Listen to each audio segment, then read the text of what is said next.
Evo, ovo je moj roštilj.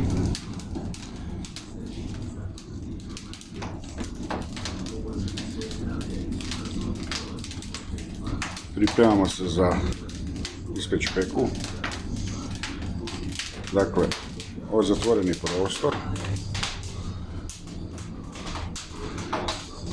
u kojemu vidite da dima nema ništa, sve je čisto.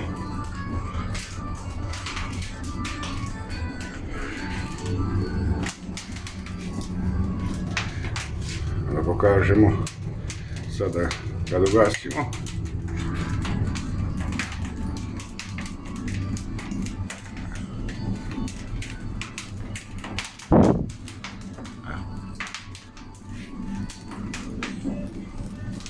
Evo, vidite, kad se počelo dimiti, evo, dim ovo od prijašnjih.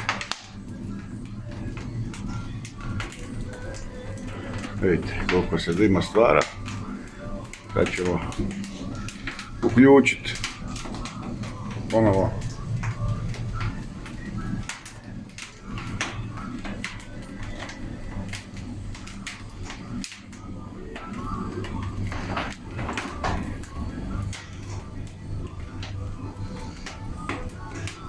vidite koliko dima ušlo.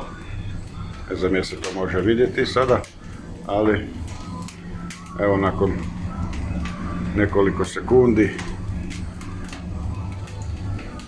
prostor je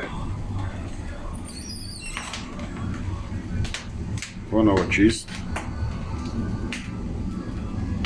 Ja sam instalirao prije 2 tjedna. Kad sam ga naručio, došao bi relativno brzo, za tjedan dana.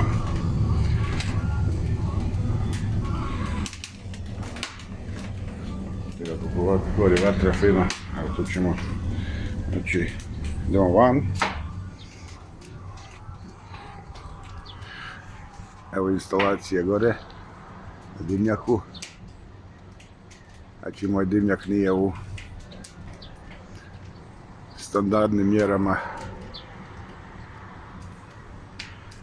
nego je nešto širlji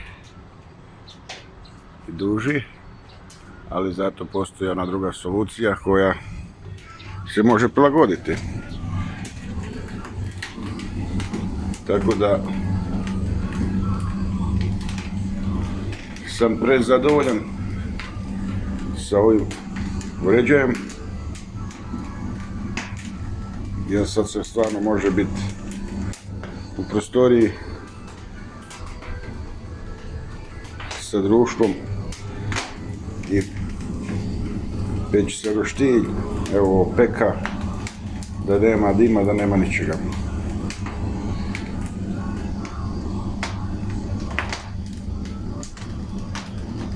Hvala Gemi.